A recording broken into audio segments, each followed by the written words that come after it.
iPhone 5 in 2025, can it still work? Hey everyone, welcome back to the channel. Today we're going back in time to 2012 because I have here the legendary iPhone 5. Yes, the phone that was once Apple's pride and joy. But here's the big question. In 2025, does it still hold up? Let's find out. A quick look at history. The iPhone 5 was released in September 2012, making it over 12 years old now.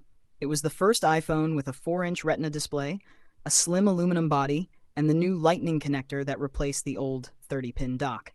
Back then, it was a huge upgrade. Design and build. Just look at this design. It's so slim and lightweight compared to modern phones. No giant screens, no multiple cameras, just a clean, simple, and classy design. Honestly, it still feels premium in the hand, even after all these years. Performance test in 2025. Now let's see how it performs today. This one is running iOS 10, the last update Apple gave it. Opening apps is, well, let's just say it's not lightning fast anymore.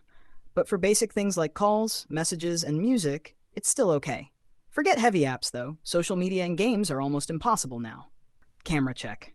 The iPhone 5 came with an 8-megapixel rear camera. In 2012, this was amazing. Today, it's decent for daylight shots, but don't expect night photography or fancy portrait modes. Still, it's cool to see how far we've come. Battery life and charging. This phone had a 1440 mAh battery. Back then, that was fine for a day's use. Today, if it even lasts a few hours, that's a win. And yes, it still charges with a lightning cable. Final thoughts. So, can the iPhone 5 still work in 2025? For basic calling and texting, yes. For modern apps and heavy use, definitely not. But as a piece of tech history, it's a legend. If you still have one, keep it safe. It's a classic. Thanks for watching. If you enjoyed this trip down memory lane, hit that like button, subscribe for more tech nostalgia, and let me know in the comments. What was your first iPhone? See you in the next one.